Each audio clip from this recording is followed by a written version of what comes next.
So hello everyone, welcome to Verma GSG के once again. जैसा कि आपको यहाँ पर दिख रहा है कि हम लोग फिजिक्स पढ़ने वाले हैं और फिजिक्स में ये एक्चुअली क्या हो जाएगा ना, ये फिजिक्स का 2.0 हो जाएगा। क्या हो जाएगा? ये 2.0 हो जाएगा।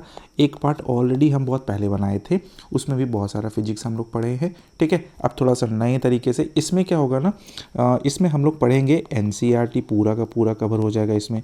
ठीक है, एनसीईआरटी इसमें पूरा का पूरा कवर हो जाएगा। फिर डिफरेंट कॉम्पिटिटिव एग्जामिनेशन से रिलेटेड जो क्वेश्चंस होगा वो सब भी देखेंगे हम लोग। फिर नेचुरल जो डेली लाइफ फिनोमेनन होता है उससे भी रिलेटेड बहुत सारा चीज़ हम लोग समझ लेंगे। तो ये बहुत ही इंपॉर्टेंट हो जाएगा। तो आई होप कि आपको वीडियो पसंद आएगा। अगर पसंद आएगा तो ज़रूर कमेंट में बताइएगा। ओके, चलिए तो हम लोग स्टार्ट करते हैं। हम लोग चैप्टर 1 से ही, है ना, चैप्टर 1 से स्टार्ट करेंगे, that is unit measurement and errors.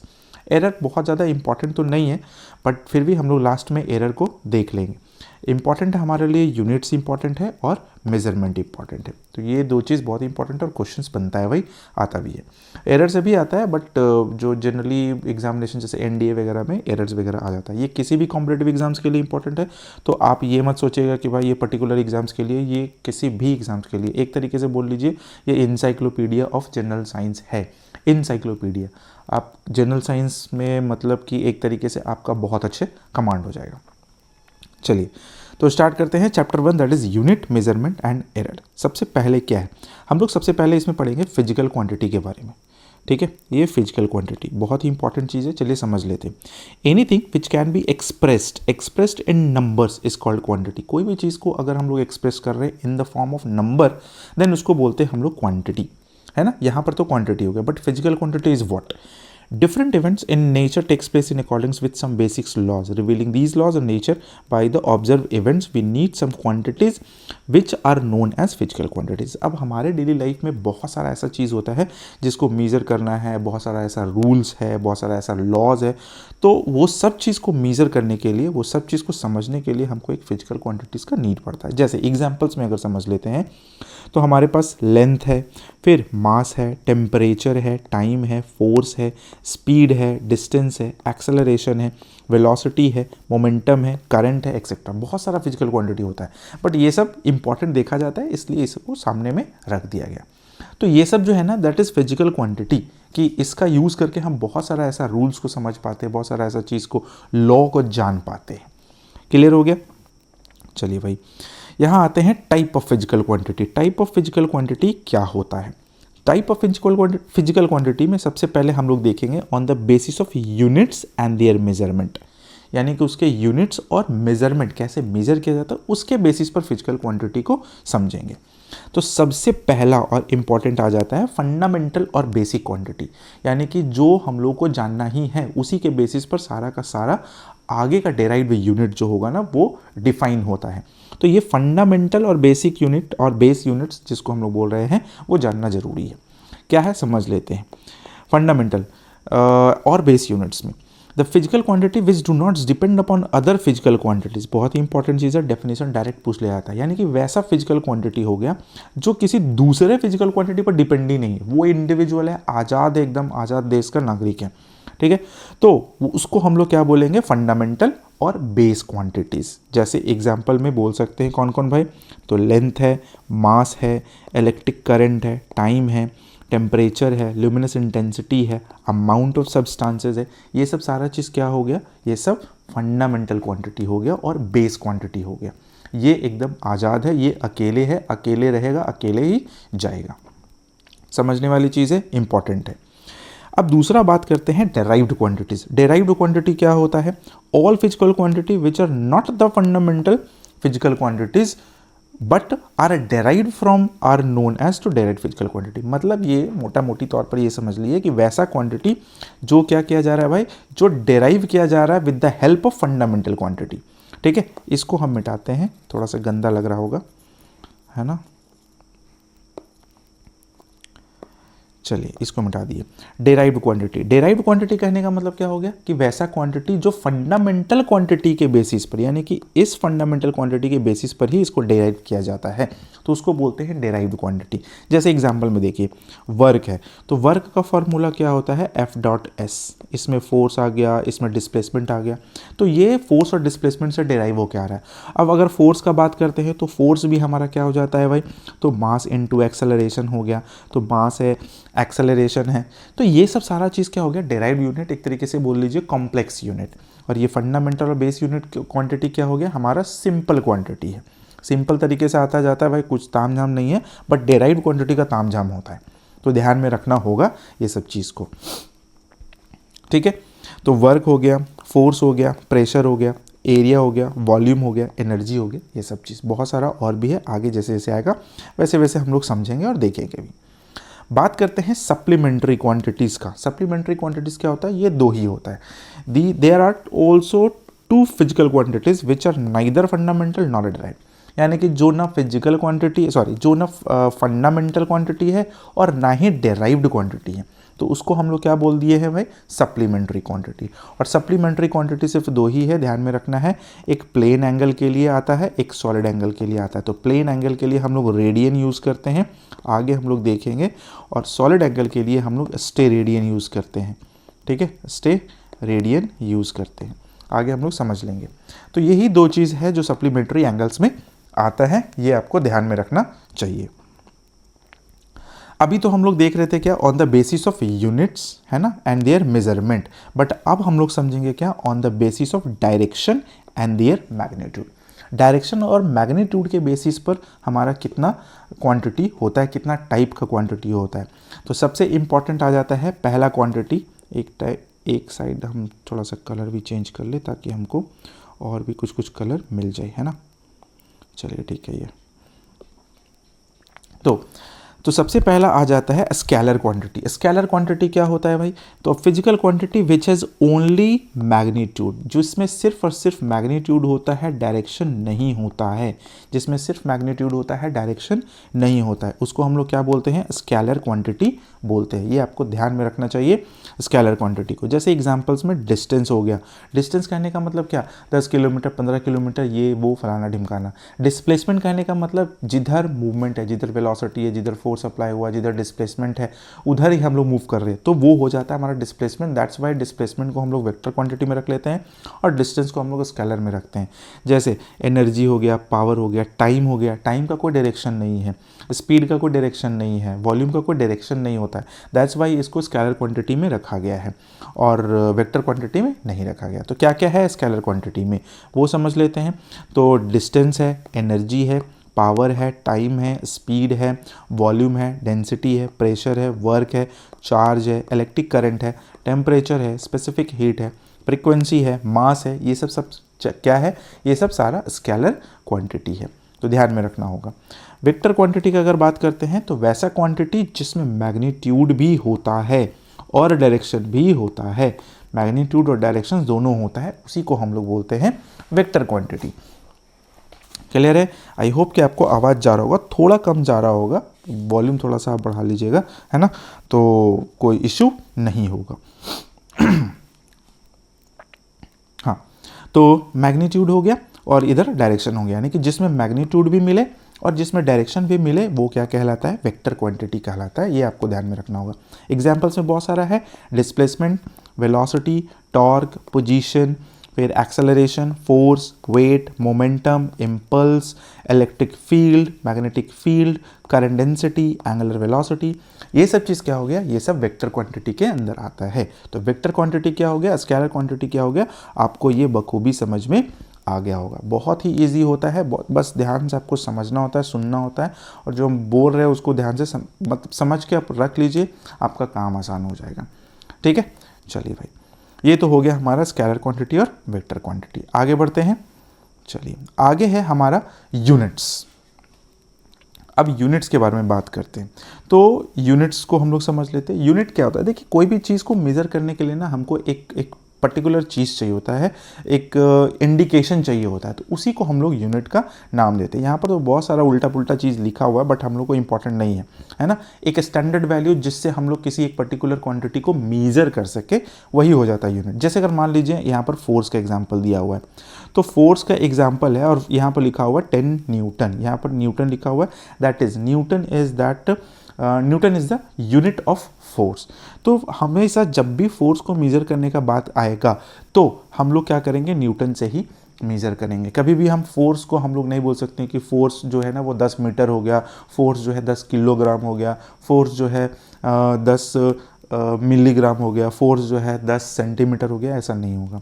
जब भी फोर्स को मेजर करेंगे हम लोग न्यूटन में करेंगे। हाँ, न्यूटन में करेंगे, फिर उसका भी अलग अलग टाइप ऑफ यूनिट्स होता है, जैसे CGS में, MKS में, FPS में, वो तो बात की बात है, बट जो बेसिक है हम लोग न्यूटन में ही करेंगे। न्यूटन से ही फिर मेरा डाइन बनेगा, फिर और भी अलग अलग टाइप का फोर्स हम लोग का यूनिट बना सकते हैं, जैसे CGS में, MKS में, ये सब चीज़ में, तो ध्यान में रखना है। अच्छा, यूनिट्स जो है ना कभी भी मैग्नीट्यूड पर डिपेंड नहीं करता है। इसका मतलब ये हुआ कि 10 अगर मान लेते हैं हम बात कर रहे हैं 10 न्यूटन का और बात कर रहे हैं 1000 न्यूटन का, तो ऐसा ये नहीं है कि 10 है तो इसको हम न्यूटन बोलेंगे और 1000 है तो इसको न्यूटन का बाप बोल देंगे, नहीं, ये न्यूटन है, ये भी न्यूटन ही रहेगा। फोर्स सिर्फ और सिर्फ डिपेंड करता है किसका भाई, अपने फिजिकल क्वांटिटी, अपने यूनिट्स के, यानी कि अपने इंडिकेशन की वजह से, उस पर मैग्नीट्यूड का कोई भी असर नहीं होता है। ठीक है, ध्यान में रखना।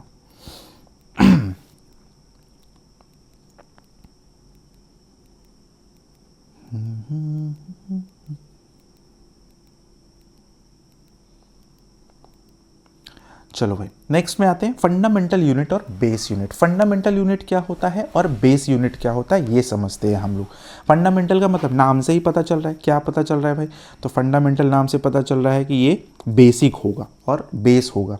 तो समझते हैं फंडामेंटल यूनिट क्या है।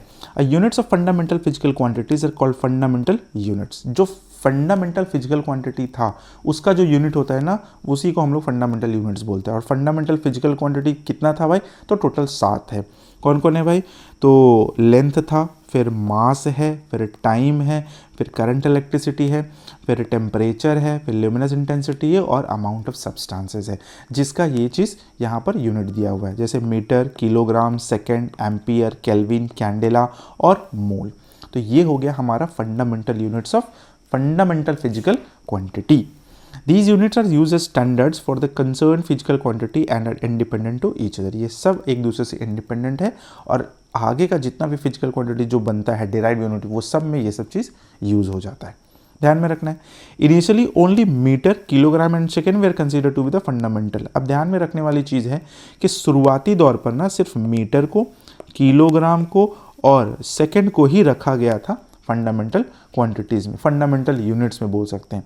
बट धीरे धीरे धीरे धीरे इलेक्ट्रिक करंट को बढ़ाया गया, लगाया गया, फिर टेम्परेचर को लगाया गया, ल्यूमिनस इंटेंसिटी को लगाया गया, अमाउंट ऑफ सब्सटेंसेस को लगा दिया गया। तो टोटल मिलाकर कितना हो गया, 7। कौन कौन हो गया भाई, तो आप समझ लीजिए, लेंथ हो गया, मास हो गया, है ना, यहाँ पर हम बता देते हैं, ये वाला होता है लेंथ का, ये वाला हो गया मास का, ठीक है, ये सेकंड हो गया हमारा टाइम का, फिर एम्पियर हो गया हमारा इलेक्ट्रिक करंट का, फिर केल्विन हो गया हमारा टेम्परेचर का, फिर कैंडेला हो गया हमारा ल्यूमिनस इंटेंसिटी का, और लास्ट बट नॉट लीस्ट मोल हो गया अमाउंट ऑफ सब्सटेंस का। मोल जनरली हम लोग केमिस्ट्री में पढ़ते हैं, ठीक है। चलिए आगे आते हैं डेराइव्ड यूनिट। डेराइव्ड यूनिट क्या होता है, the unit of all other physical quantity except fundamental physical quantity which are obtained with the help of fundamental units are called derived units, है ना। जो किसके थ्रू, यानी कि वैसा यूनिट जो फिजिकल क्वांटिटी के, फंडामेंटल फिजिकल क्वांटिटी के अलावा था। जैसे हम लोग पढ़े थे ना, फंडामेंटल क्वांटिटी होता है, फिर एक डेराइव्ड क्वांटिटी होता है। तो डेराइव्ड क्वांटिटी का जितना भी यूनिट होता है ना, वो सब डेराइव्ड यूनिट ही होता है। एग्जाम्पल में बहुत सारा है, जैसे एरिया हो गया, वॉल्यूम हो गया, डेंसिटी हो गया, speed, work, power, work, force, energy, acceleration, momentum, ये सब क्या हो गया, डेराइव्ड क्वांटिटी का डेराइव्ड यूनिट है, ध्यान में रखना पड़ेगा। सप्लीमेंट्री यूनिट का अगर बात करते हैं तो पहले भी बताए थे हम, प्लेन एंगल और सॉलिड एंगल होता है। सप्लीमेंट्री एंगल में 2 ही होता है, एक प्लेन एंगल और एक सॉलिड एंगल। रेडियन और स्टेरेडियन हम ऑलरेडी डिस्कस कर चुके हैं, रेडियन और स्टेरेडियन, ध्यान में रखना है। सिस्टम ऑफ यूनिट्स में आते हैं। What is system of units? अब सिस्टम ऑफ यूनिट्स मतलब यूनिट्स को मेजर करने का बहुत तरीका होता है ना, बहुत तरीका में यहाँ पर हम लोग जो डिस्कस करेंगे वो हम लोग के लिए इंपॉर्टेंट हो जाता है। तो the common system of unit are, common जो जनरली यूज़ किया जाता है वो दो नहीं चार, टोटल चार है। MKS सिस्टम हो गया, एक CGS सिस्टम हो गया, एक ये हो गया MKS, एक हो गया CGS, एक हो गया हमारा FPS और एक हो गया SI, ये वाला SI सिस्टम। ये चार चीज़ है, बट चारों चीज़ को हम लोग फटाक से समझ लेते हैं, कोई इशू नहीं है। सबसे पहला क्या है? सबसे पहला है MKS, है ना, MKS, जिसमें M का मतलब मीटर, K का मतलब किलोग्राम और S का मतलब सेकंड होता है। तो metre, kilogram, second. In this system the unit of length, mass and time are respectively metre, kilogram and second. इसमें लेंथ, मास और टाइम को मीटर, किलोग्राम और सेकंड में मेजर किया जाता है, इसलिए इसको MKS कहा गया है। तो ध्यान में रखना है, इंपॉर्टेंट हो सकता है एग्जाम्स के लिए। उसी तरीके से CGS में आता है तो सबसे पहले सेंटीमीटर हो गया, फिर ग्राम हो गया, सेकंड हो गया, है ना। और इसी CGS सिस्टम को हम लोग गॉसियन सिस्टम भी कहते हैं। तो ध्यान में रखना होगा कि किसको हम लोग गॉसियन सिस्टम भी बोलते हैं, CGS सिस्टम को भी हम लोग गॉसियन सिस्टम बोलते हैं। सेंटीमीटर, ग्राम और सेकंड होता है। The MKS and CGS system are called metric और डेसिमल सिस्टम। तो MKS को और CGS को मेट्रिक और डेसिमल सिस्टम भी बोलते हैं। तो ध्यान में रखना है ये सब सारा चीज़, छोटा छोटा चीज़ है, मिस कर जाते हैं हम लोग एग्जाम्स में, पता नहीं चलता, अरे पढ़े थे बहुत छोटा चीज़ है, ईजी था बट याद ही नहीं आ रहा। तो हम लोग ईजी के चक्कर में हार्ड क्वेश्चंस, अलग अलग टाइप का क्वेश्चंस करने के चक्कर में ईजी वाला क्वेश्चंस को एकदम नेग्लेक्ट ही कर देते हैं और वही एग्जाम में आ जाता है, हम लोग का दिमाग हो जाता है खराब। आगे आते हैं FPS सिस्टम में। FPS में क्या होता है? फुट होता है, फिर पाउंड होता है, फिर सेकंड होता है। इन this system the units of length, mass and time respectively क्या हो गया? फुट हो गया, पाउंड हो गया और सेकंड हो गया, यानी कि फुट, पाउंड और सेकंड का यूज़ किया जाता है। It is also called British system. बस समझ लीजिए ब्रिटिश से रिलेटेड पाउंड है तो उसको पाउंड भी दे दिया गया नाम। तो अब जब पाउंड आ गया है तो आपको ध्यान में रखना होगा कि ये ब्रिटिश सिस्टम भी इसका नाम है। चौथा आता है, that is most important, SI system, international system of units, है ना। SI was adopted and accepted in the International Conference of Weight and Measures held in Geneva in 1960. 1960 के टाइम पर SI सिस्टम को अडॉप्ट किया गया था। तो ध्यान में रखना है, कहाँ भाई? जिनीवा में कहाँ? International conference of weight and measures में, वहाँ पर इसको अडॉप्ट किया गया। On the basis of comprehensive consensus SI system is extended and modified forms of MKS system. SI system जो है ना वो एक्सटेंडेड और मॉडिफाइड वर्जन है किसका भाई? MKS का। तो MKS का ही एक मॉडिफाइड वर्जन आ गया हमारा SI सिस्टम। तो एकदम ध्यान में रखना होगा कैसे कैसे क्या क्या टाइमलाइन है, कैसे कैसे चला है, वो ध्यान में। आगे बढ़ते हैं, ठीक है, ये तो समझ में आ गया। चलिए अब देखते हैं हम लोग यूनिट्स मेजरमेंट, जो चैप्टर का नाम ही है, कुछ समझ लेते हैं। There are following 7 fundamental units and 2 supplementary units in SI system. 7 fundamental units है ना, जो कि पहले डिस्कस किए, और 2 सप्लीमेंट्री यूनिट्स है, उसके बारे में जानना बहुत ही ज़रूरी है। सबसे पहला है लेंथ। अब देखिए इसमें ना बहुत सारा चीज़ लिखा हुआ है, इसमें जो इंपॉर्टेंट होगा, जो याद रखने के लिए जो इंपॉर्टेंट है वो चीज़ हम समझेंगे। नेम ऑफ क्वांटिटी लेंथ है, इसका जो यूनिट है that is metre, symbol M है। अब ये लेंथ मीटर आया कहाँ से? मीटर कहाँ से आया? The metre is the length of the path travelled by light in vacuum during the time interval of इतना ऑफ सेकेंड, यानी कि 1/इतना ऑफ सेकेंड में लाइट कितना ट्रैवल कर जाता है डिस्टेंस, वही होता है मीटर, है ना। तो ध्यान में रखना होगा कि मीटर को किस चीज़ से मेजर किया जा रहा था? डिस्टेंस ट्रैवल्ड बाय लाइट को। तो ये सब चीज़ ना छोटा छोटा की टर्म आप यूज़ कर सकते हो, पकड़ सकते हो, जिसके वजह से ये सब चीज़ आपका क्लियर हो जाएगा, ठीक है। ओके, अब आते हैं मास में। तो मास का हो गया यूनिट किलोग्राम, जिसको हम लोग kg भी डिनोट करते हैं। इससे रिलेटेड हम लोग को याद रखना होगा प्लैटिनम इरिडियम एलॉय सिलेंडर, इसी से रिलेटेड है हमारा किलोग्राम। तो प्लैटिनम इरिडियम एलॉय सिलेंडर, है ना, जो केप्ट कहाँ रखा हुआ है भाई? International bureau of weights and measure at Sevres near Paris, France, 1889 में इसको बताया गया था सबसे पहले। ये 1983 में बताया गया था, ये 1889 में बताया गया मास के बारे में। अगर टाइम आते हैं, टाइम के बारे में देखते हैं, तो टाइम का यूनिट हो गया सेकेंड। इसका जो डेफिनेशन आया था वो आया था 1967 में। 1967 में, ये ध्यान में रखना होगा, two hyperfine levels of the ground state. इसमें इंपॉर्टेंट ये चीज़ है कि सिर्फ कौन सा एटम का यूज़ किया गया था, तो सीजियम 133 एटम का यूज़ किया गया था टाइम को डिफाइन करने के लिए। ओके, चलिए नेक्स्ट आते हैं इलेक्ट्रिक करंट। इलेक्ट्रिक करंट में क्या हो गया भाई, तो ये 1948 वो वेरी इंपॉर्टेंट है, ये एक दो बार क्वेश्चंस पूछ लिया भी गया है। इलेक्ट्रिक करंट का यूनिट क्या हो गया, एम्पियर हो गया, जो कि फंडामेंटल यूनिट्स में आता है ना, वो चीज़ ध्यान में रखना होगा। और ये क्या है भाई, कंडक्टर के थ्रू फोर्स जो लग रहा है ना, वो इक्वल टू 2 × 10⁻⁻7 न्यूटन पर मीटर। न्यूटन पर मीटर कहने का मतलब क्या है, न्यूटन अपॉन मीटर है, और न्यूटन होता है फोर्स का और मीटर होता है लेंथ का, यानी कि एक तरीके से बोल लीजिए डिस्टेंस का, है ना। तो ये जो आता है ना इलेक्ट्रिक करंट, ये इसी दो चीज़ से रिलेट कर जाता है। तो 2 × 10⁻⁻7 न्यूटन पर मीटर ऑफ लेंथ। तो ध्यान में रखना होगा, 1948 का बात है ये। ओके, थर्मोडाइनमिक टेम्परेचर जो केल्विन हो गया, तो kelvin is the fraction of इतना of thermodynamic temperature of the triple point of water. तो ये टेम्परेचर याद रख सकते हैं, दैट इज 273.16, है ना, 1/273.16, 273 273 केल्विन होता है ना, वो एब्सोल्यूट टेम्परेचर वही वाला। 1967 का कहानी है ये। अमाउंट ऑफ सब्सटेंस के बारे में बात करते हैं, that is mole, symbol MOL लिखते हैं। Mole is the amount of substance of a system which contains as many elementary entities is their atom of 0.012 kilogram of carbon-12। कार्बन-12 का 0.012 किलोग्राम में कितना अमाउंट ऑफ सब्सटेंस है, particle है, वही हमारा कहलाता है मोल, है ना। मोल के बारे में हम लोग केमिस्ट्री में और अच्छे से डिस्कस करेंगे।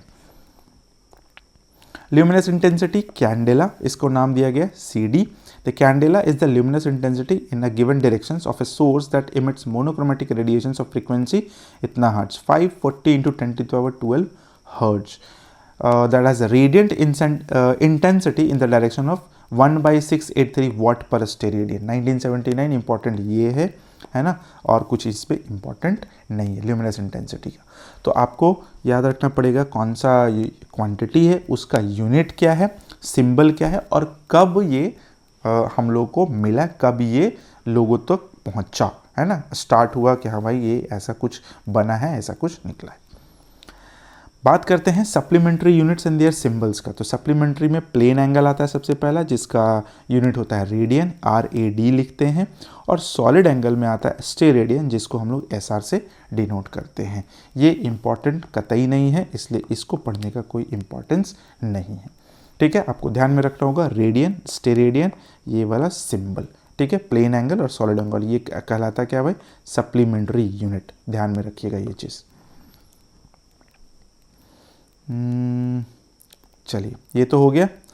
अब बात करते हैं थोड़ा important formula and units of derived units का। अब डेराइव्ड यूनिट का जब बात किए हैं हम लोग, तो डेराइव्ड यूनिट के बारे में पढ़ना भी तो पड़ेगा ना, हम लोग को देखना भी तो पड़ेगा कि आखिर उसमें क्या क्या आता है।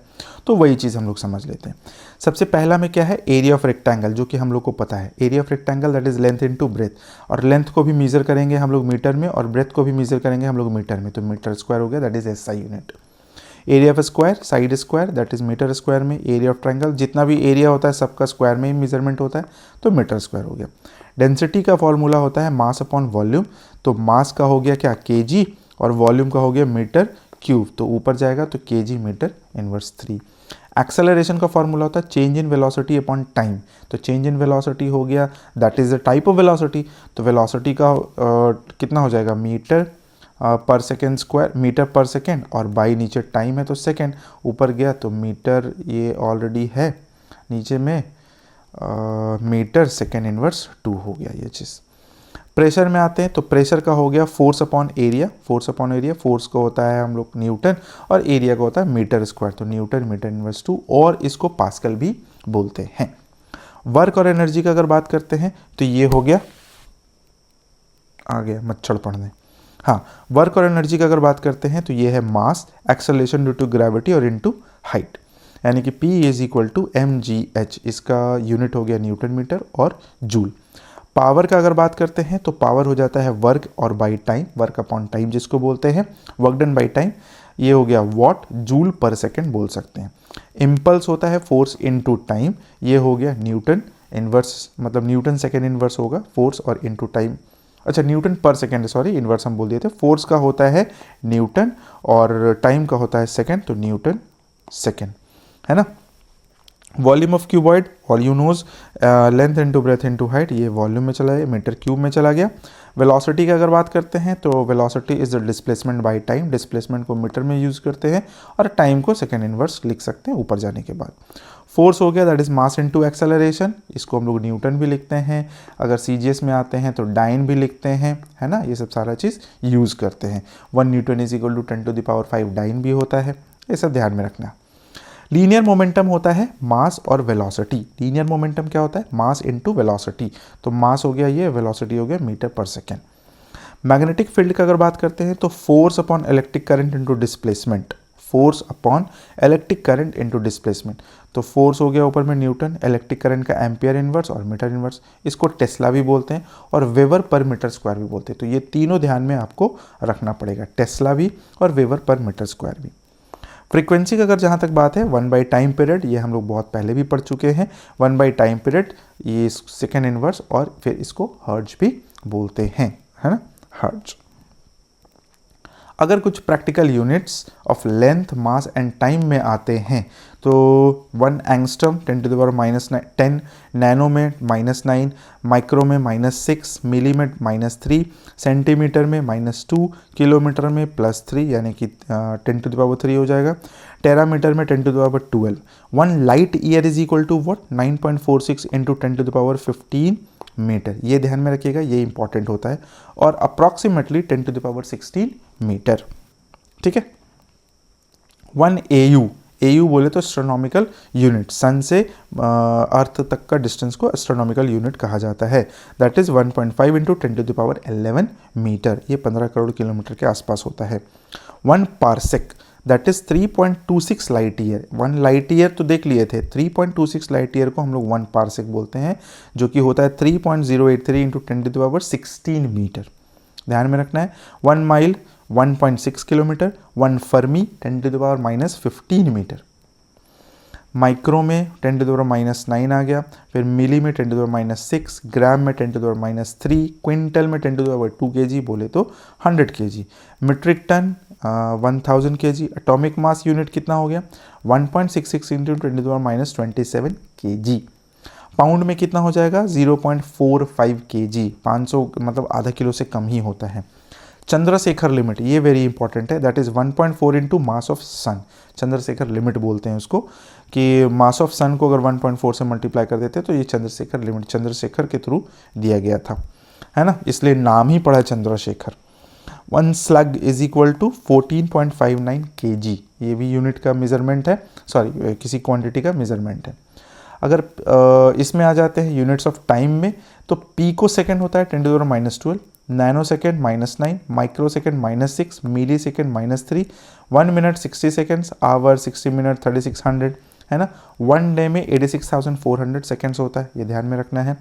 1 वीक 7 डे, ऐसा चीज़ लिख दिया कि लगता है कि किसी को पता ही नहीं होगा।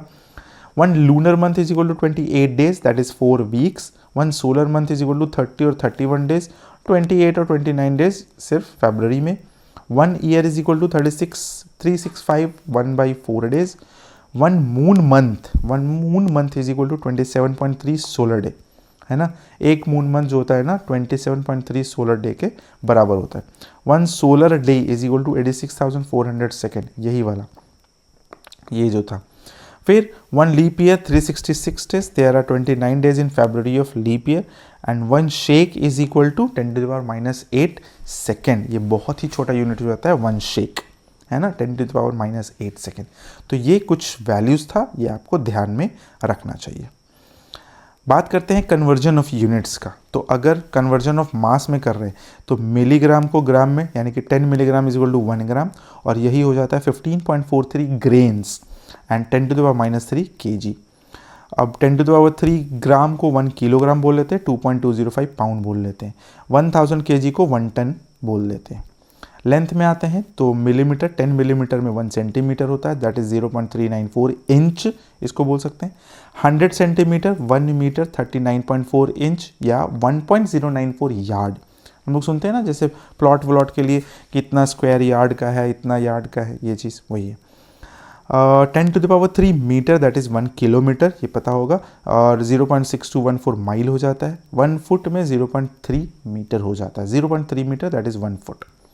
एरिया का अगर बात करते हैं हम लोग, तो कन्वर्जन ऑफ एरिया में 4046 square metre is equal to 1 एकड़ होता है। 100 हेक्टेयर 1 किलोमीटर स्क्वायर के बराबर होता है। मतलब एक स्क्वायर जिसका 1 किलोमीटर इधर भी और 1 किलोमीटर इधर भी, दैट इज कॉल्ड 1 हेक्टेयर। सोच रहे हो? वॉल्यूम में आते हैं, millilitre that is centilitre, 10 millilitre 1 centilitre, 0.18 pint और 0.021 यूएस पिंट। यहाँ पर ये ग्लोबली होगा, स्पेशली यूएस में 0.021 चलता है।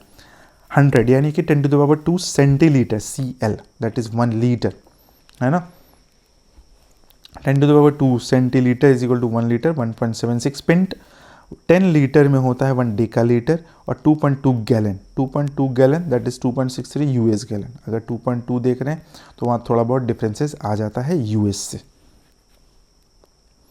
Metric prefixes of power of 10, हमेशा हम लोग देखते हैं कि 10⁻ समथिंग में कुछ लिखा हुआ है, 10⁻ समथिंग में कुछ, उसको बोलते क्या है वो चीज़ है।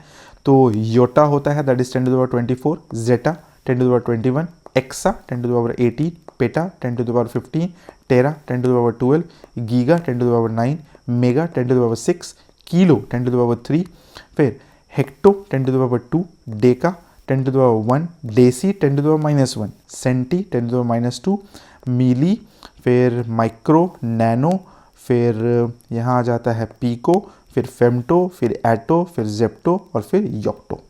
इतना सारा है। अब कौन सा इंपॉर्टेंट है, इसलिए सब हम यहाँ पर डिस्कस कर दिए।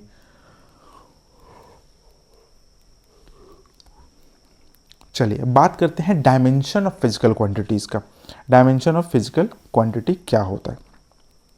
देखिए, डायमेंशन जो है ना वो मैग्नीट्यूड यानी कि वैल्यू पर डिपेंड नहीं करता है। उसको 10 मीटर बोलिए, 100 मीटर बोलिए, वो दोनों का डायमेंशन लेंथ ही में जाता है। तो ध्यान में रखना है, डायमेंशनल रिप्रेजेंटेशन जो होता है ना, मैग्नीट्यूड्स आर नॉट कंसिडर्ड, उसमें मैग्नीट्यूड को कंसिडर नहीं किया जाता है। रिप्रेजेंट करने का एक तरीका है अलग अलग फॉर्म में। Dimension representation of physical quantity, अगर हम लोग मास को रिप्रेजेंट कर रहे हैं तो बड़ा ब्रैकेट में m लिखते हैं, फिर लेंथ को L, टाइम को T, इलेक्ट्रिक करंट को A, टेम्परेचर को K, लिमिनस इंटेंसिटी को स्मॉल cd, और फिर अमाउंट ऑफ सब्सटेंस को स्मॉल में मोल, MOL, ये लिखते हैं। फार्मूला की अगर बात करते हैं तो अगर जो मतलब कॉम्बिनेशन ऑफ जो बन जाता है ना, जैसे मास का, लेंथ का, टाइम का, जो physical quantity, fundamental physical quantity है, उसका जो कॉम्बिनेशन से तैयार होता है ना, that is called the dimensional formula. MLT inverse 2 है यहाँ पर, तो ये क्या हो गया भाई? तो ये हो गया फोर्स का। It reveals that the unit of force depends upon MLT, kg metre पर सेकेंड स्क्वायर होता है ना, तो kg के लिए m यूज़ कर लिया गया, मीटर के लिए L यूज़ कर लिया गया, और टाइम के लिए, समय के लिए T-2 यूज़ कर लिया गया। स्क्वायर था तो -2 चढ़ा दिया गया, बस वही चीज़ है। जैसे यहाँ पर देखिए, अगर हम लोग को फाइंड करना होता है स्पीड इज इक्वल टू क्या होता है? Distance upon time. डिस्टेंस को मेजर करेंगे लेंथ में और टाइम को मेजर करेंगे टी में, तो कितना हो गया? LT-1, और इसको फिर बड़ा ब्रैकेट में रख दिए। फिर प्रेशर है उसी तरीके से, फोर्स अपॉन एरिया, इसको और तोड़ना पड़ेगा, तो फोर्स इज इक्वल टू होता है mass into acceleration upon area. तो मास को m में तोड़ देंगे, एक्सेलरेशन होता है LT-2, और फिर एरिया हो गया L²। जब सॉल्व करेंगे तो ML इनवर्स T-2 आ जाएगा। तो ये हो गया प्रेशर का डायमेंशनल फार्मूला, इसी को डायमेंशनल फार्मूला बोलते हैं।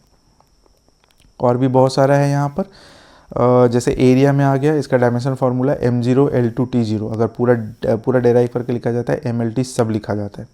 वॉल्यूम में अगर आ जाते हैं तो m0 L3 T0, वेलोसिटी में आ जाते हैं तो m0 LT-1, एक्सेलरेशन में आते हैं m0 LT-2, फोर्स में आते हैं तो MLT-2। अगर 1 आता है तो 1 नहीं लिखा जाता है, 0 रहेगा तो 0 लिख के उसको हटा दिया जाता है, बट 1 नहीं लिखा जाता है।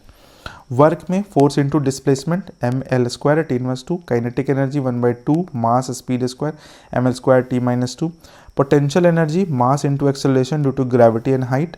तो पोटेंशियल एनर्जी में mgh होता है, तो m हो गया, g हो गया, और h जब उसको देखिए मास हो गया, acceleration due to gravity that is acceleration, और फिर हाइट को हम लोग लेंथ में मेजर करते हैं, तो ML² T-2 हो गया, ML² T-2 हो गया। तो ध्यान में रखना है, ये सब डायमेंशन भी पूछ लिया जाता है एग्जाम्स में। डायमेंशनल क्वांटिटी है। यूज़ ऑफ डायमेंशन क्या है भाई, तो to check the equation whether it homogeneous और नॉट, ये सब मैटर नहीं करता, ये सब चीज़ इंपॉर्टेंट नहीं आता है। अब जो है इंस्ट्रूमेंट है, इंस्ट्रूमेंट इंपॉर्टेंट हो जाता है इस चैप्टर के लिए। इंपॉर्टेंट साइंटिफिक इंस्ट्रूमेंट जैसे अल्टीमीटर हो गया, ये यूज़ करता है कहाँ भाई, तो एल्टीट्यूड्स ऑफ एयरक्राफ्ट में। अमीटर हो गया strength of electric current in ampere. Audiometer हो गया intensity of sound. Barometer atmospheric pressure. Binocular दूर का चीज़। फिर ब्यूरेट ये होता है deliver and required volume of the liquid up to maximum capacity. Calorimeter फिर quantity of heat. Cardiogram movement of heart recorded cardiograph. Cinematograph ये हो गया हमारा स्क्रीन और इनलार्ज इमेज फोटोग्राफ के लिए। डायनमो के लिए मैकेनिकल एनर्जी को इलेक्ट्रिकल एनर्जी में। डायनमोमीटर के लिए it measures electric power. Electrometer measures electricity. Electroscope presence of electric charge. Electroscope से ये पता चल जाता है कि किसी भी बॉडी में चार्ज है या नहीं है। Endoscope internal parts of the body. Encephalogram, अच्छा ईसीजी जिसको बोलते हैं, use evaluate the electrical activity in the brain, ECG. Fathometer में हो गया depth of ocean. Galvanometer current of low magnitude. Hydrometer specific gravity of liquids. Hygrometer that is humidity in air. Lactometer purity of milk. Manometer pressure of gas. फिर mariner compass use to sailor, sailor के through use किया जाता है कि directions वगैरह को अच्छा करने के लिए, पता करने के लिए। माइक्रोफोन पता ही है, electrical vibration in to magnify the sounds, ठीक है, साउंड्स को। माइक्रोस्कोप छोटा चीज़ को बड़ा देखने के लिए। ओडोमीटर ये हो गया डिस्टेंस कवर्ड कितना कर रहा है चक्का के द्वारा, चक्का में लगा होता है जैसे बाइक्स वगैरह में। Phonograph producing sound. Photometer luminous intensity of the source of light. Periscope जमीन जैसे सबमरीन्स वगैरह में यूज़ किया जाता है ना पेरिस्कोप को। रडार हो गया एविएशन में यूज़ होता है, माइक्रोवेव्स रेडियो माइक्रोवेव्स को पकड़ता है। फायरोमीटर हो गया, फिर ये रिमोट सेंसिंग यानी कि किस चीज़ के लिए, remote sensing radiation thermometer use to measure the high temperature of the surface. फिर फायरिलियोमीटर हो गया किसके लिए भाई, तो डायरेक्ट बीम सोलर इरेडियंस के। रेडियोमीटर हो गया रेडिएंट एनर्जी। स्क्रू गॉज हो गया थिकनेस किसी भी चीज़ का, थिन ग्लास प्लेट ये सब चीज़ उसके लिए स्क्रू गॉज, ये सब चीज़ यूज़ होता है। फिर सिस्मोग्राफ हो गया अर्थक्वेक के लिए। सैलिनोमीटर हो गया सैलिनिटी के लिए, सॉल्यूशन ऑफ मतलब सॉल्यूशन में जो कितना मात्रा में नमक है ये सब चीज़। सोनोमीटर हो गया टनिंग फॉर्क जो होता है ना इस टाइप का साउंड में पढ़ते हैं हम लोग वो। स्पेक्ट्रोमीटर हो गया distribution of particular type of radiation. Speedometer speed को मेजर करता है। स्फैग्मोमैनोमीटर ब्लड प्रेशर को। Spherometer curvature of surface. Stereoscope two dimensional picture. Stethoscope lung sounds ये सब यानी कि इंटरनल बॉडी जो होता है ऑर्गन उसका आवाज़ सुनने के लिए। स्ट्रैबोस्कोप कौन सा होगा भाई, तो रैपिडली मूविंग ऑब्जेक्ट्स के लिए यूज़ किया जाता है हाईवेज वगैरह में। टैकोमीटर क्या हो गया भाई, तो एरोप्लेन्स एंड मोटर बोट्स में यूज़ होता है मेजरिंग स्पीड्स। टेलीस्कोप बहुत दूर का चीज़ को देखने के लिए। थर्मामीटर टेम्परेचर के लिए। थर्मोस्टैट टेम्परेचर पर्टिकुलर पॉइंट, किसी पर्टिकुलर पॉइंट पर कितना टेम्परेचर हो रहा है वो थर्मोस्टैट बताता है। वोल्टमीटर टू पोटेंशियल यानी पोटेंशियल डिफरेंस में बताने का काम। Vernier calliper to length accurately, किसी भी चीज़ का करेक्टली लेंथ मेजर करने के लिए यूज़ होता है वर्नियर कैलिपर। तो ये सब इंस्ट्रूमेंट आपको ध्यान में रखना होगा, इंपॉर्टेंट है, ठीक है। एरर में आते हैं, तो एरर हमारे लिए इंपॉर्टेंट उतना नहीं होता है, ठीक है। हम पहले भी बताए थे, स्टार्ट में भी बताए थे, एरर इंपॉर्टेंट नहीं है। एरर है बहुत थोड़ा बहुत है तो वो आप अपने लॉजिक से भी निकाल सकते हो, कोई इशू नहीं है उसका, क्वेश्चंस में कोई तरह का प्रॉब्लम नहीं होता है ना। जैसे यहाँ पर कुछ कुछ दिया हुआ बता देते हैं। इंस्ट्रूमेंटल एरर हो गया जो इंस्ट्रूमेंट की वजह से एरर होता है। सो पर्सनल एरर हो गया जो इंसान की तरह से गलती हो रहा है ना। इम्परफेक्शन इन एक्सपेरिमेंटल टेक्निक और प्रोसीड्योर कुछ हो जाता है तो उसके वजह से कुछ एरर आ जाता है। रैंडम एरर हो गया जैसे टेम्परेचर ह्यूमिडिटी विंड ये सब चीज़ रैंडम चीज़ है। लीस्ट काउंट एरर हो गया यानी कि जो कोई मशीन है वो मिनिमम कितना मेजर कर सकता है उतना से कहीं ज़्यादा हम लोग के पास वैल्यू आ जा रहा है तो वो होता है हमारा लीस्ट काउंट रिजोल्यूशन बन जाता है ना। तो ये डिपेंड करता है अल्टीमेटली इंस्ट्रूमेंट पर। उसी तरीके से एब्सोल्यूट एरर क्या होता है, एब्सोल्यूट एरर कहने का मतलब जो ओरिजिनल वैल्यू है ना, difference between the true value and individual measured value, जो मेजर किया गया है सो और जो उसका ट्रू वैल्यू दोनों के बीच का जो डिफरेंस होना है दैट इज एब्सोल्यूट एरर कहलाता है। मीन एब्सोल्यूट एरर कितना हो गया, तो sum of absolute error in each observation, हर ऑब्जर्वेशन में जो किया गया उसका सम और by total number of observation. Relative error में क्या हो जाएगा भाई, एक दूसरे से रिलेट कर रहा है किसी दूसरे क्वांटिटी से, है ना, जिसको हम लोग परसेंटेज एरर भी बोल सकते हैं, उसको एक्सप्रेस कर सकते हैं परसेंटेज एरर में भी, ध्यान में रखना होगा। सिग्निफिकेंट फिगर इंपॉर्टेंट नहीं है हमारे लिए, क्यों नहीं इंपॉर्टेंट है सो समझिए। जैसे हम बोल रहे हैं कि अगर 574.5 है तो हमारे लिए इंपॉर्टेंट ये वैल्यू इंपॉर्टेंट नहीं है। उसी तरीके से अगर 0.410 बोल रहे हैं तो हमारे लिए पॉइंट के पहले वाला 0 ये इंपॉर्टेंट नहीं है और पॉइंट के बाद वाला वैल्यू ये इंपॉर्टेंट नहीं है। लेकिन अगर यही चीज़ हम लिख देते हैं 0.014 तो ये पॉइंट के पहले वाला ये तो इंपॉर्टेंट नहीं है, बट ये वाला 0 इंपॉर्टेंट हो जाता है। तो डिपेंड करता है कि नॉन ज़ीरो नंबर के पहले आ रहा है, डेसिमल के बाद आ रहा है, और नॉन ज़ीरो के बाद आ रहा है और डेसिमल के भी बाद जा रहा है। ठीक है, तो ये ध्यान में रखना, यही सब चीज़ यहाँ पर थोड़ा सा रूल्स के बेसिस पर लिखा गया है कि क्या क्या कैसे कैसे होता है, और कुछ नहीं, इंपॉर्टेंस बिल्कुल भी नहीं है। अब आते हैं कुछ क्वेश्चंस में, असेसमेंट कर लेते हैं, है ना।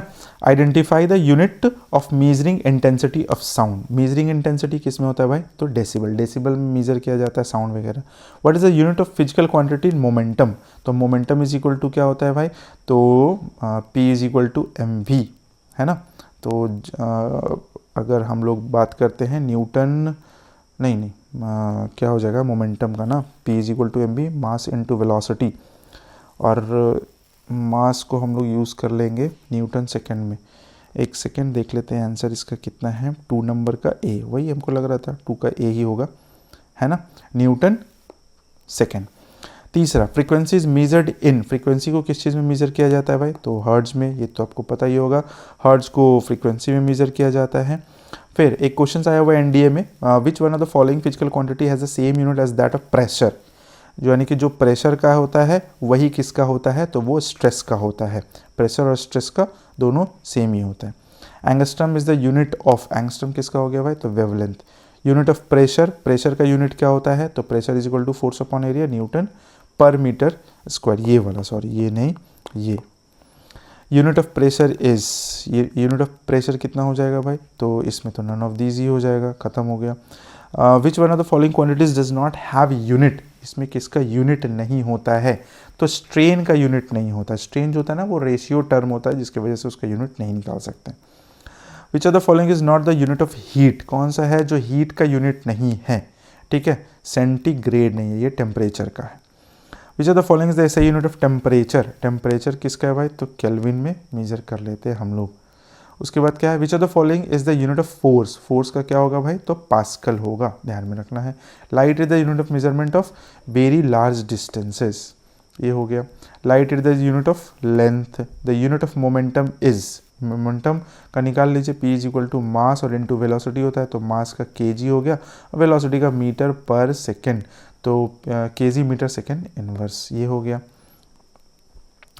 फिर विच of the following quantities does not have any unit, तो कौन सा यूनिट नहीं रखता है, तो रिलेटिव डेंसिटी कोई भी यूनिट नहीं रखता है। Maxwell is the unit of which one of the following, magnetic flux, permeability, magnetic susceptibility, intensity of magnetization. Magnetic flux का होता है, थोड़ा लिटिल बिट कन्फ्यूज है, 17 नंबर, यस 17 का ए। मैग्नेटिक फ्लक्स का होता है ये मैक्सवेल, ध्यान में रखना है।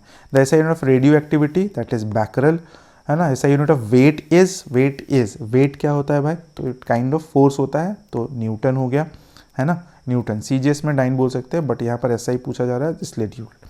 Hertz is the SI unit of frequency, the SI unit of electrical resistivity, electrical resistivity का एसआई यूनिट कितना हो जाएगा भाई, तो हो जाएगा ओम मीटर, ओम मीटर, ओम मीटर ही होता है, एम्पियर मीटर तो नहीं होगा, टेस्ला नहीं होगा, इलेक्ट्रिकल रेजिस्टिविटी का ओम मीटर ही, हाँ। Which of the following quantities have its SI unit named after Blaise Pascal, तो प्रेशर का। नेक्स्ट में आते हैं, newton metre is the unit of which of the following physical quantity, newton metre किसका होता है भाई, तो न्यूटन मीटर होता है टॉर्क का। फोर्स का तो मास इनटू एक्सेलरेशन हो गया, पावर भी नहीं होगा, एक्सेलरेशन भी नहीं होगा। मैच द फॉलोइंग करना है यहाँ पर, फ्रीक्वेंसी किसका, हर्ट्ज का हो गया, फोर्स किसका हो गया, न्यूटन का हो गया, रेजिस्टेंस किसका हो गया, ओम का हो गया। नेक्स्ट में आते हैं, light year is light emitted by sun in 1 year, no, the distance traveled by light in free space in 1 year, that is option 3.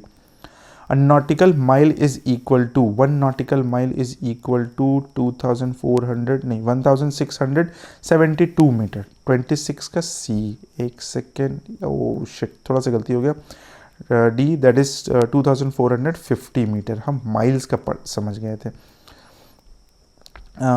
Which one of the following is the value of 1 nanometer? 1 nanometer is equal to 10 to the power minus 6 centimetre. 1 nanometre is equal to 6 और 3 9 नहीं 7 और 2 9 minus 10 to the power minus 7 centimetre. कितना दिमाग लगा के पूछा है। 1 dyne, a unit of force is in CGS system equal to 1 dyne is equal to 10 to the power 5 kg metre second inverse 2। ये वाला 10 टू द पावर 5। इसमें है एक्सेलरेशन का क्या हो गया, एक्सेलरेशन का हो गया मीटर पर सेकेंड स्क्वायर 4 नंबर, फोर्स का हो गया न्यूटन, वर्क डन का हो गया न्यूटन सेकेंड, इम्पल्स का हो गया जूल, नहीं वर्क डन का हो गया जूल और न्यूटन का इम्पल्स न्यूटन सेकेंड हो गया। थोड़ा सा यहाँ मिस्टेक हो गया। चलिए भाई नेक्स्ट में आते हैं question number 30। If a physical quantity has the units ampere metre पर सेकेंड स्क्वायर, एम्पियर मीटर पर सेकेंड स्क्वायर, एम्पियर मीटर पर सेकेंड स्क्वायर, यानी कि ये एम्पियर हो गया करंट का, यानी कि ए हो गया और मीटर हो गया हमारा एल हो गया और सेकेंड इनवर्स यानी कि टी माइनस 2 हो गया, तो ए एल टी इनवर्स 2 हो गया। Which instrument is use to measure humidity, humidity hydrometer, electroencephalogram ECG is used in monitoring brain, ये हो गया। फिर which one of the following thermometer is known as pyrometer, thermoelectric thermometers, radiation thermometer, gas thermometer, liquid radiation thermometer. 33 का एक second check कर लेते हैं, that is 33 का बी, ठीक है। Which one of the following devices is use to measure extremely high temperature, extremely high temperature को मेजर करने के लिए फाइरोमीटर यूज किया जाता है, पाइरोमीटर। 34 का ए, गलत नहीं है, हम सही है, 34 का ए हो गया, ठीक है। ये फिर pyro heliometer is use in measuring sunspot, solar radiations, air temperature और टेम्परेचर ऑफ प्लांट्स, तो सोलर रेडिएशंस को मेजर किया जाता है उससे, है ना। नेक्स्ट है the density of the milk is measured in lactometer, hydrometer, barometer, hygrometer, that is lactometer, lacto नहीं है। A student measure certain length using, देखिए एक क्वेश्चन आया एरर से, length using a meter scale having least count equal to 1 millimetre, least count 1 millimetre है। हमसे पूछा जा रहा है which of the following measurement is more precise, क्या हो सकता है। देखो ये बहुत ज़्यादा हो गया 29.07, ये काफ़ी ज़्यादा हो गया। 0.925 मिलीमीटर होता है ना, इतना प्रिसाइजली उसमें मेंशन नहीं होता है, चाहे नहीं लिखा होता है, तो नज़दीक में कौन आ गया भाई, तो 0.50 मिलीमीटर, तो 1 मीटर के लिए नज़दीक का काम कौन सा कर जाएगा, 0.50 मिलीमीटर, ठीक है। तो आई होप कि आपको ये सब समझ में आ गया होगा। ये चैप्टर 1 था, that is the unit and measurement और थोड़ा बहुत एरर, है ना। तो अगर आपको वीडियो अच्छा लगा तो वीडियो को लाइक ज़रूर कर दीजिएगा, बताइएगा कि वीडियो को बताने का समझाने का तरीका मेरा कैसा लगा, ठीक है। ऑलरेडी पॉडकास्ट टाइप का जो वीडियो जा रहा था वो जाता ही रहेगा, आज वीडियो नहीं गया था, ऐसे ऑलरेडी बहुत ज़्यादा वीडियो हम 1-2 दिन में डाल दिए थे, 3-4-5 वीडियो डाल दिए थे, ठीक है। तो वो साइड बाय साइड चलता रहेगा और इधर ये सीरीज स्टार्ट हो गया है, दैट इज़ फिजिक्स 2.0, इसको हम कंटिन्यू करते रहेंगे। तो आज एक चैप्टर हो गया, कल मिलते हैं नेक्स्ट वीडियो में जिसका नेक्स्ट चैप्टर हम लोग पढ़ेंगे, ठीक है। चलिए तो बस तैयारी में लगे रहिए और क्या, मिलते हैं नेक्स्ट वीडियो में, तब तक के लिए thank you so much, take care, bye bye.